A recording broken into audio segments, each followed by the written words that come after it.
우리 옆에 분들과 환하게 웃으시면서 이렇게 인사했으면 좋겠습니다. 예쁜 게 죄라면 당신은 무기징역입니다. 얼굴을 안 보시면서 인사하시면 더 진심으로 하실 수 있습니다. 예쁜 게 죄라면 무기징역입니다. 왜 웃으시죠? 진심이지 않으신가요? 네. 우리 이 시간 잠시만 다 같이 눈을 감아 볼까요? 네, 눈을 뜨셔도 됩니다.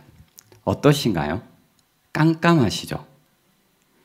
때때로 우리는 눈을 뜨고 있지만 감은 것처럼 앞이 캄캄할 때가 있습니다. 겉으로는 너무나 잘 지내는 듯 보여도 속에는 폭풍이 휘몰아치고 흑암 속에서 무엇을 해야 할지, 어디로 가야 할지 몰라 혼란, 당황, 난감할 때가 있습니다. 앞이 보이지 않아 아무런 소망 없이 살아가다가 문득 내 삶이 무의미하다는 느낌에 빠져들고 불만족으로 채워지는 성질 충만의 상태가 되기도 합니다. 보이는 게 없으니 시선이 눈 앞에만 국한됩니다. 눈앞에 작은 이득이나 유혹에 대한 집착과 미련이 생기고 그 유혹이 손짓하면 손짓하는 대로, 부르면 부르는 대로, 내 마음 내키는 대로 하루하루를 살아갑니다. 앞이 캄캄하다는 신호입니다. 이처럼 앞이 캄캄할 때 우리는 어떻게 해야 할까요?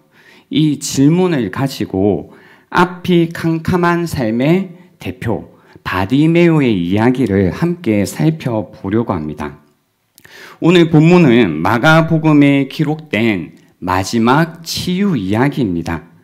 예수님과 제자들 그리고 허다한 무리가 예루살렘을 향해 가고 있었습니다. 본문의 배경인 여리고는 예루살렘을 향해 가는 여행자들에게 마지막 휴게소 같은 곳입니다. 예루살렘 근교에 도착하기 전 걸어서 하루 거리에 위치한 마지막 마을입니다. 그래서 여리고에 오면 거의 예루살렘에 다 왔다라는 의미이기도 합니다. 바로 그곳에서 예수님과 맹인, 거지, 바디메오의 만남이 있습니다. 맹인, 거지, 바디메오가 길가에 앉아 있습니다. 길가는 사람들이 오고 가는 길에서 비켜난 길 옆, 길 가장자리에 바디메오가 앉아 있었습니다. 맹인, 거지, 바디메오가 앉아 있는 길가는 가장자리 변두리라는 겁니다. 가장자리에 혹시 앉아 보셨나요? 오늘도 이제 가장자리에 앉아 계신 분들이 계신데요.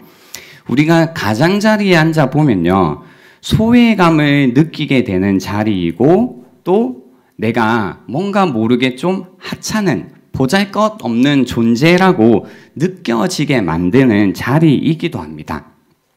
여러분은 길가에 앉아 보신 적이 있으신가요? 삶의 변두리, 삶의 가장자리에 앉아서 스스로가 하찮은 존재로 느껴지고 소외감을 느끼는 자리에 있어 본 적이 있으시냐라는 겁니다. 이 마음을 알아야 오늘 본문을 이해할 수 있습니다. 예전에 이 본문을 연구하다가요, 바디메오의 심정이 공감이 되지 않아서 책상에서 뛰쳐나간 적이 있습니다. 길가로 가자. 그래서 길로 나갔습니다. 추운 겨울이었는데요. 막상 나가니까 생각지도 못했는데 사람들의 눈치가 보이는 거죠. 왜냐하면 바디메오처럼 길바닥에 앉으려고 하니까 뭔가 눈치가 보이는 겁니다. 집 앞 공원이었는데요. 혹시 제가 뭔가 이상한 짓을 한다면 피해 가시면 됩니다. 목사님 부르지 마십시오. 아무튼 이제 길가에 앉아 있는데 저의 주관적인 느낌입니다.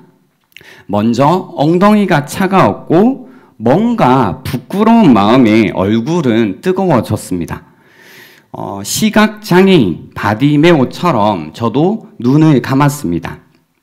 눈을 감으니까 곧 새로운 세상이 열립니다. 청각이 예민해지더라고요. 그래서 지나가는 사람들의 발자국 소리가 들리기 시작했습니다. 나에게 오는 건가? 지나가는 건가? 나에게 와서 여기서 이러시면 안 된다고 하면 어쩌지? 막 이런 여러 가지 염려의 마음이 있는데요. 저 멀리서 웃음소리가 들립니다. 괜히 절 비우는 것처럼 느껴지는 거죠. 그래서 이제 그런 마음이었죠. 벌떡 일어나고 싶은 마음이 있었는데 그 마음을 꾹 참고 그 순간 느껴지는 마음의 실체를 음미했습니다. 한 가지 확실하게 느낀 것은 소외감이었습니다. 길가에 길바닥에 그저 앉아 있는 것만으로 세상에 혼자 버려진 것 같고 뭔가 제가 굉장히 하찮은 존재가 된 것 같다라고 그냥 느껴졌습니다. 이런 길가에 앉은 맹인 거지 바디메오에게 들리는 소리가 있었습니다. 46절에 보시면 맹인 거지 바디메오가 길가에 앉았다가 47절 나사렛 예수시란 말을 듣고 듣죠. 이제 나사렛 예수가 지나간다라는 이야기를 들은 겁니다. 길가에 앉아 있으니 예수님과 예수님의 제자들과 허다한 무리가 이제 지나가니 그 소란스러움에 의해서 알게 된 겁니다. 뭐가 이렇게 소란스럽죠? 나사렛 예수가 지나가신데 나사렛 예수시라라는 말을 듣고 이제 맹인 거지 바디메오는 소리를 지르기 시작합니다. 다윗의 자손 예수여 나를 불쌍히 여기소서.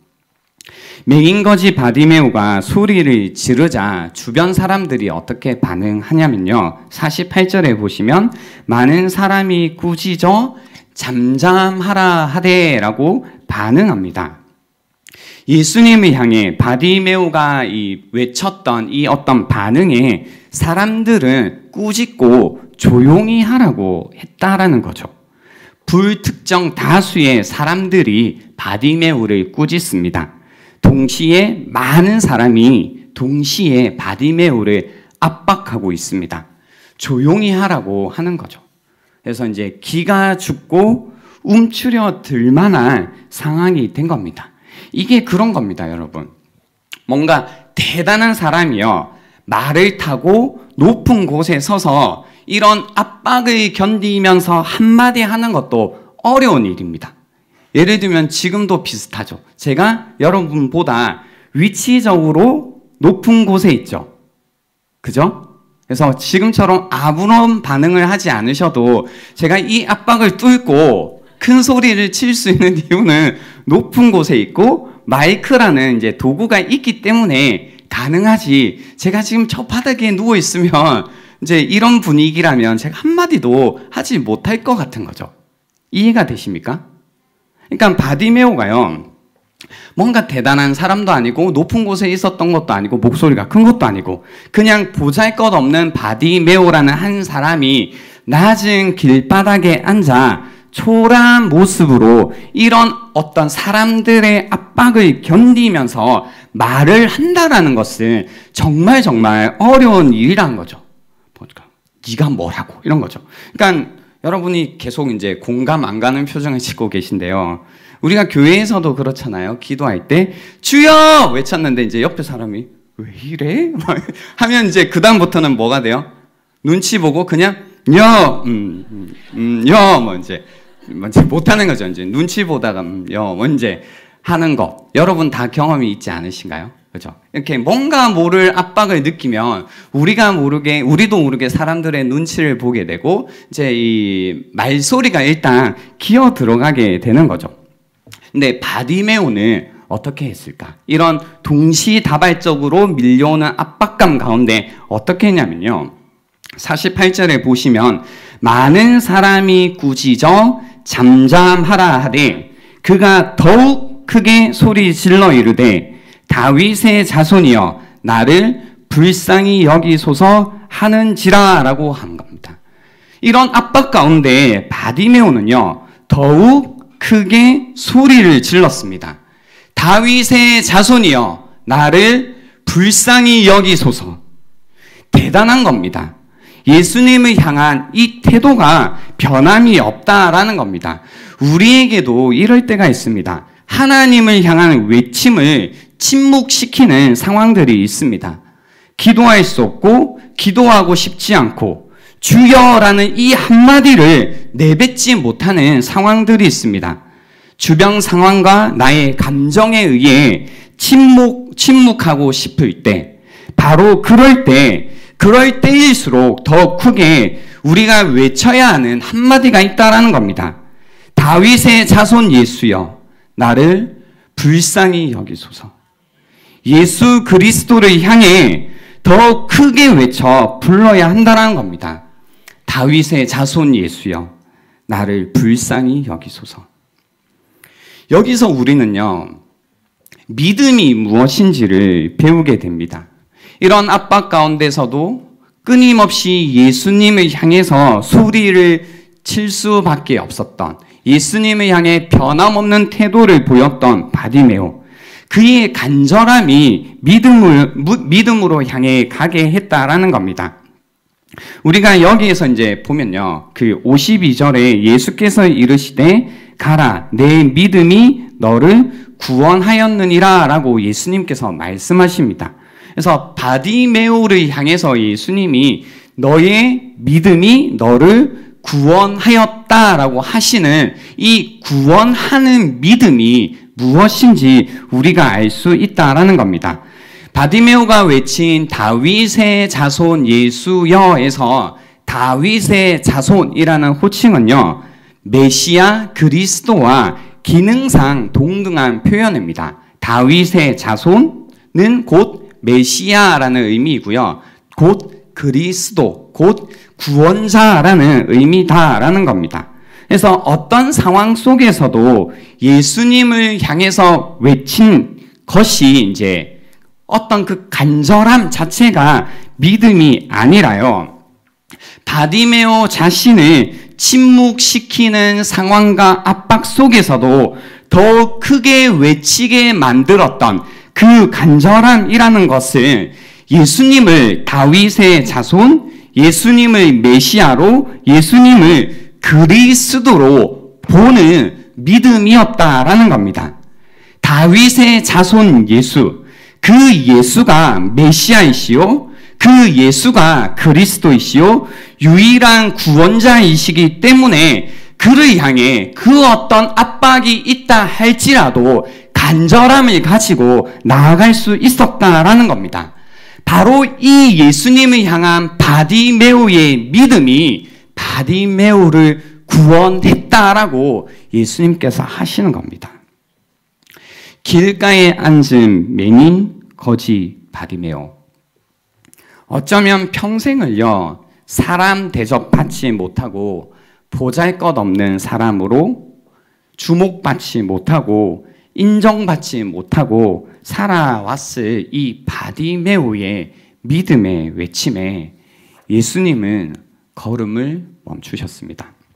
49절에 그래서 예수께서 머물러 서서라고 성경이 전합니다. 사실 이 장면은요, 우리가 별로 감동이 없지만 대단한 장면입니다. 왜냐하면 예루살렘으로 향해 가고 있던 예수님과 예수님의 제자들과 그 수많은 무리들의 그 행진을 멈추게 하는 외침이었기 때문입니다. 거대한 행진이요, 이 바디메오의 외침 때문에 멈추게 되었다라는 겁니다. 그러니까 많은 사람들이 멈춰버리니까 이게 무슨 일이지? 왜 갑자기 예루살렘을 향해 가다가 이것이 멈추게 되었지라고 하면서 주목하게 되는 겁니다. 예수님께서 지금 바디메오 앞에 머물러 서 계신 장면을 목격하게 되는 겁니다. 나사렛 예수시라는 소식을 듣고 반응한 가난하고 힘없는 자의 믿음의 소리를 예수님이 들으시고 걸음을 멈추고 바디메오를 위해 서 계신 장면입니다. 그래서 모든 것이 멈추어진 상태, 침묵의 순간, 역사적 순간이 지금이다라는 겁니다. 이 뒤에 이야기가 궁금하지 않으신가요? 49절입니다. 예수께서 머물러 서서 그를 부르라 하시니 그들이 그 맹인을 부르며 이르되 안심하고 일어나라 그가 너를 부르신다 하매라는 장면입니다. 예수께서 머물러 서서 그를 부르라 하시니 그들이 그 맹인을 부르며 이르되 안심하고 일어나라. 그가 누구예요? 다윗의 자손 예수가, 메시아이신 예수가, 그리스도 예수가 너를 부르신다 라고 전하는 겁니다. 그리고 50절에 맹인이 겉옷을 내버리고 뛰어 일어나 예수께 나아오거늘 이라고 또 바디메오의 반응이 있습니다. 이 예수님의 이 제자들의 이야기의 맹인은 겉옷을 내버리고요, 벌떡 일어나서 예수님께로 나옵니다. 예수님께서 말씀하셨죠. 안심하라. 이 한마디에 이제 이 안심하라라는 말은요, 언제나 예수님께서 임재하실 때, 함께 하실 때 사용되는 표현입니다. 주님께서 함께 하신다라는 겁니다. 그러니 안심하라라는 겁니다. 너를 잊어버리고 듣지 못하시고 지나가실까봐 두려워하지 말라라는 겁니다. 주님이 함께 하시니 안심하라라고 하는 겁니다. 그러니 바디메오는요, 자신의 두려움과 수치를 덮고 있던 겉옷을 내버리는 겁니다. 그리고 일어나라라는 말에 바디메오는요, 조금도 망설이지 않고요, 여기에서 이제 일어나라라는 표현을 벌떡 일어나 점프해서 뛰어가는 모습인데요, 조금도 망설이지 않고 핑계대지 않고 뛰어 일어나는 겁니다. 그리고 그가 너를 부르신다라는 이 한마디예요. 그러니까 그를 부르는 예수님의 부르심에 의지해서 나아갔다라는 겁니다. 저는 이 반응이 너무나 좀 감격스러운 게요, 우리도 이런 이야기를 늘 듣잖아요. 안심하라, 일어나라, 그가 너를 부르신다. 근데 이제 안심까지는 좀 해요. 아, 주님이 우리와 함께 하시구나, 나와 함께 하시구나. 그리고 일어나 보려고 하죠. 아, 주님께로 나아가야겠다. 이제 일어나려고 하다가 이제 무슨 생각이 들어요? 내 모습이 보이는 거죠. 그죠? 내가 지금 이런 모습인데, 내가 이렇게 살았는데, 내가 이런 죄들이 있는데, 내가 이렇게 부족한데, 내가 주님께 나갈 수 있을까? 내가 떳떳하지 않은 모습이 있는데, 이 모습 가지고 주님께 나갈 수 있을까라고 해서 또 일어났던 엉덩이를 다시 이렇게 붙이고, 주님 제가 좀 해결해보고 주님께 나아가겠습니다. 뭐 이런 식으로 이제 신앙생활을 하시는 분들이 많은데요. 오늘 바디메오는요, 자기가 어떤 모습인지 상관없이 그가 너를 부르신다라는 이 예수님의 부르심에 의지하여, 오직 이 부르심에 의지하여 주님께로 나아갔다라는 겁니다. 우리에게 필요한 거는요, 이거밖에 없다라는 거죠. 주님이 우리를 부르신다면, 그가 우리를 부르신다면, 그리스도이신 예수께서 우리를 부르신다면 그 부르심에 의지하여 주님께 나아가면 된다라는 겁니다. 그래서 예수님께 나온 이 바디메오에게 예수님께서 말씀해 주십니다. 내게 무엇을 하여 주기를 원하느냐라고 물어보신 겁니다. 바디메오야, 내가 너를 위해 무엇을 하여 주기를 원하느냐, 무엇을 간절히 그렇게 바라느냐라고 묻자 맹인이 대답하는 겁니다. 선생님이여, 보기를 원하나이다. 보기를 원하나이다 라고 대답하는 겁니다. 제가 사실은 의도적으로요, 계속해서 맹인, 거지, 바디메오라고 계속 이야기를 했습니다. 바디메오는요, 맹인이기도 했지만 또 뭐였죠? 거지였죠. 그러니까 가진 게 없는 바디메오입니다. 만약에 이제 바디메오가 안 보이는 것만 있었다면 우리가 생각하기로는 모르겠어요. 어차피 지내온 것 꼭 봐야 되나? 그냥 좀 편하게 살면 좋지 않을까? 차라리 뭔가 이제 매일 이렇게 나와서 구걸하지 않아도 되게 돈을 달라고 할까? 먹을 걸 달라고 할까? 돈을 달라고 할까? 아니면 사람들이 나를 우습게 보지 못하도록 뭔가 권력을 달라고 할까? 뭐 이런 것들도 얼마든지 주님께 구할 수 있었다라는 겁니다. 부를 구할 수도 있었고 권력을 구할 수도 있었고 어떤 성공을 구할 수도 있었지만 예수님께서 바디메오에게 내가 내게 무엇을 하여 주기를 원하느냐? 라고 묻자 바디메오는 말했습니다. 보기를 원하나이다. 보기를 원하나이다. 왜 보기를 원했을까요? 바디메오는. 우린 너무나 쉽게 그렇게 생각하죠. 안 보였으니까. 그죠? 안 보였으니까. 여기에는 두 가지 이유가 있다고 생각하는데요. 하나는요, 바디메오의 믿음과 관련된다고 생각합니다. 바디메오는 예수님을 다윗의 자손, 곧 메시아, 그리스도로 보고 있었다라는 이야기 드렸죠. 그러니까 그리스도이신 예수가, 메시아이신 예수가, 다윗의 자손 예수가 자신에게 해 주실 수 있는 것을 사실은 요구하고 있었다라는 겁니다.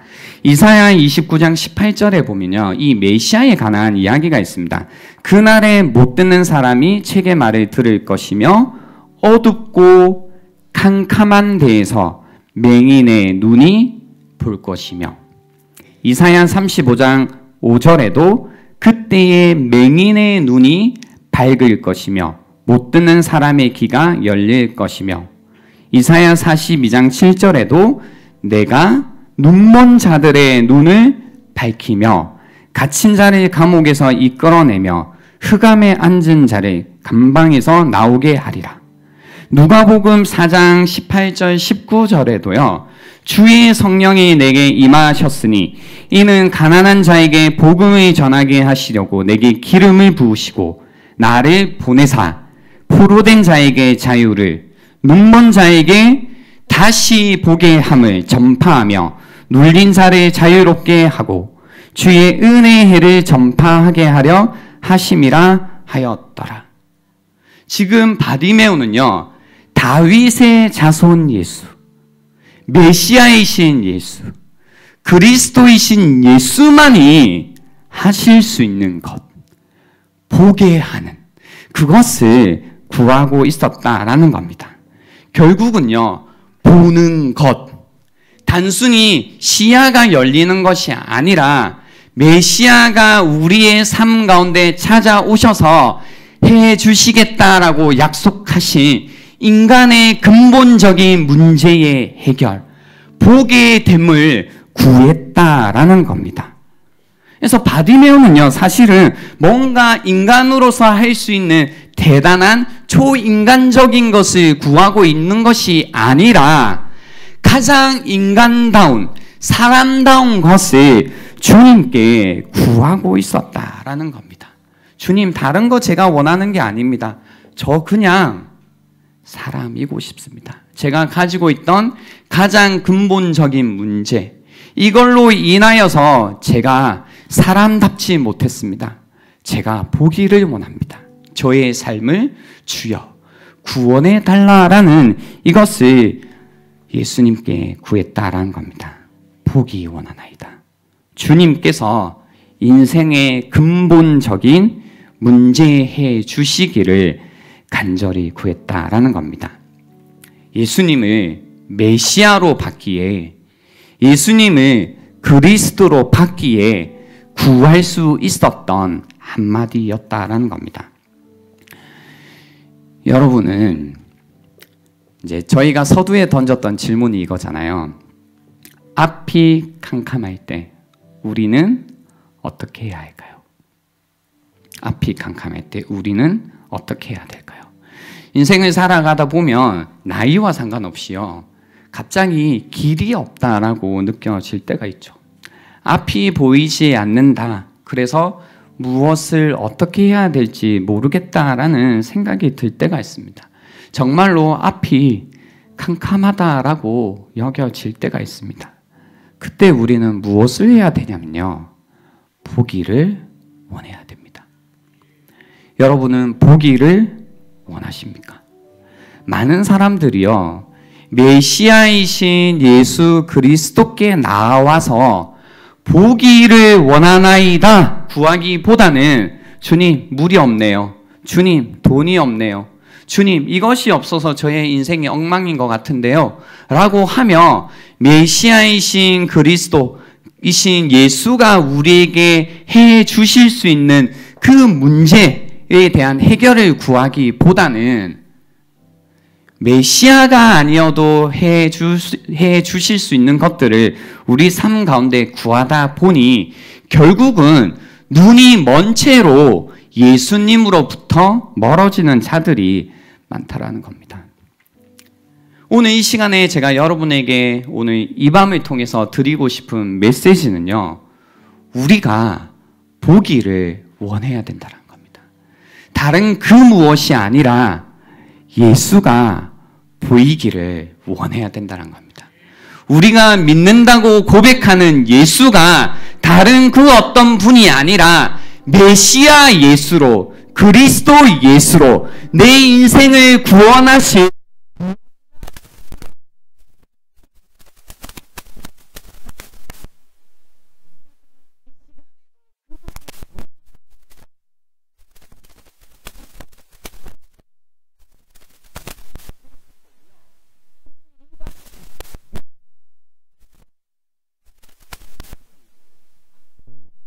편하게 될 거다라는 겁니다. 여러분은 예수가 보이십니까? 우리는 바디메오가 아니라고 생각하며 살아갑니다. 나는 보인다라고 생각하며 살아가죠.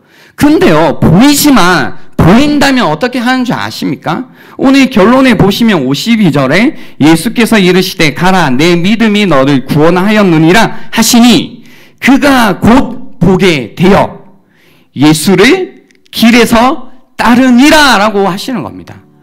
보이면요 예수가 보이기 때문에 그분을 따른다라고 이야기하는 겁니다. 우리는 예수가 보인다고 하지만 예수를 전혀 따르지 않고 있으면서 끊임없이 내가 예수가 보인다고 그분이 보인다라고 자기 자신을 속이며 살아갑니다. 예수가 보이시나요? 그러기에 그분을 따르는 인생으로 살고 계시냐라는 겁니다.